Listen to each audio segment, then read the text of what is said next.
Namaste, my name is Cheranyaa. Today we are going to see Delhi Sultanate. First, let us see the division of medieval period.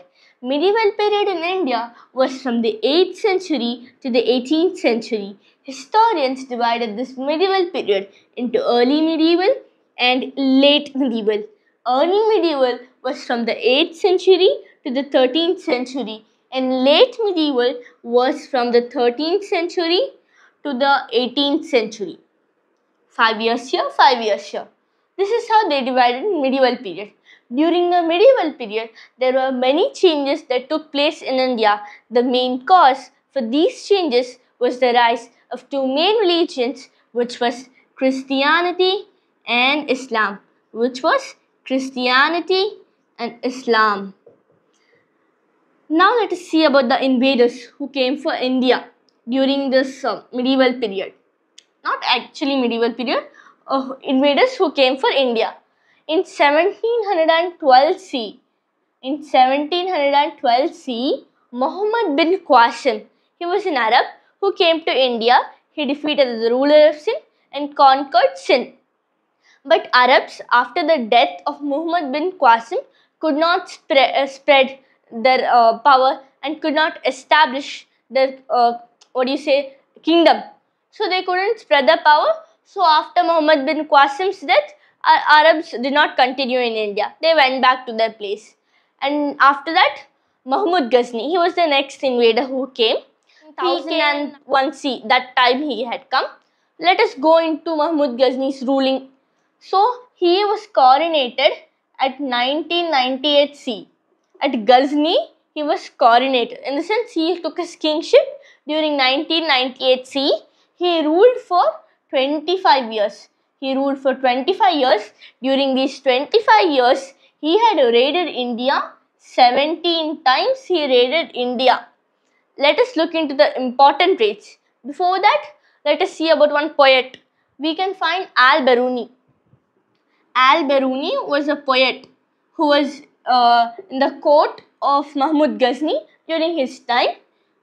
He had written one book called Kitab ul Hind.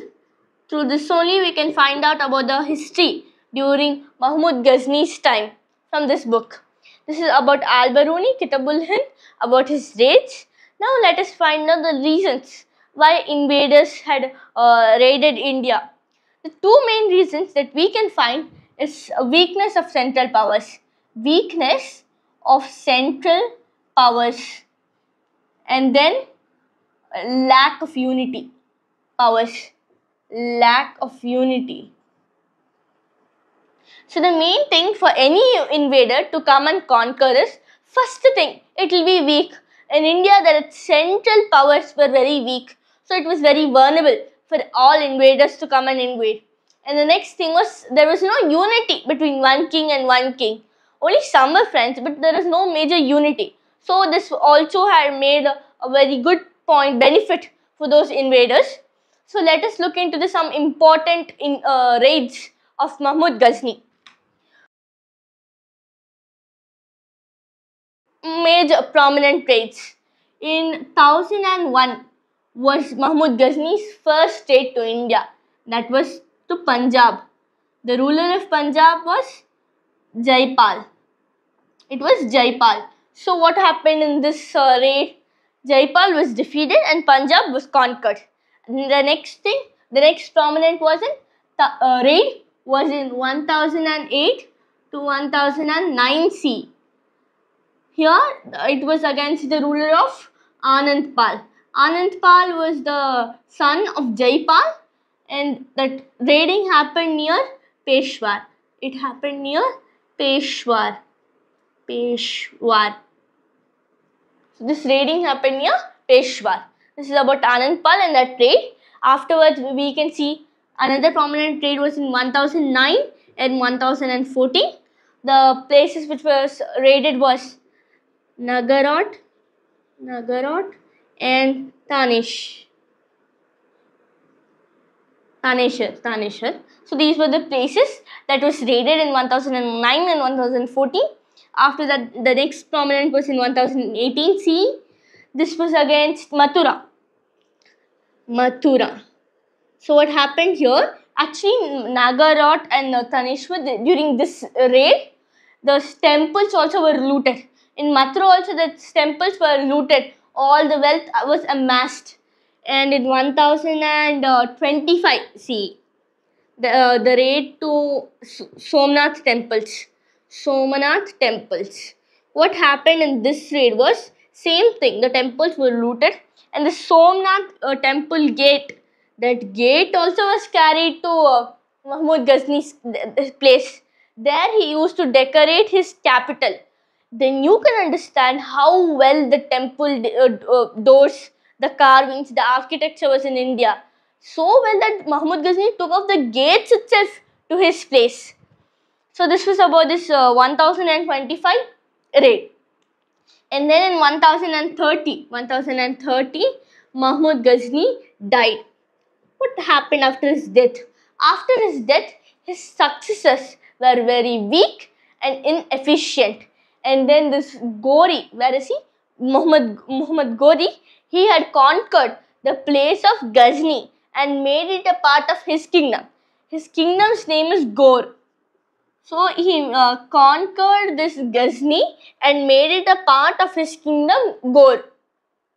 That's what Mahmud Gori did. Let us see more about Mahmud Gori.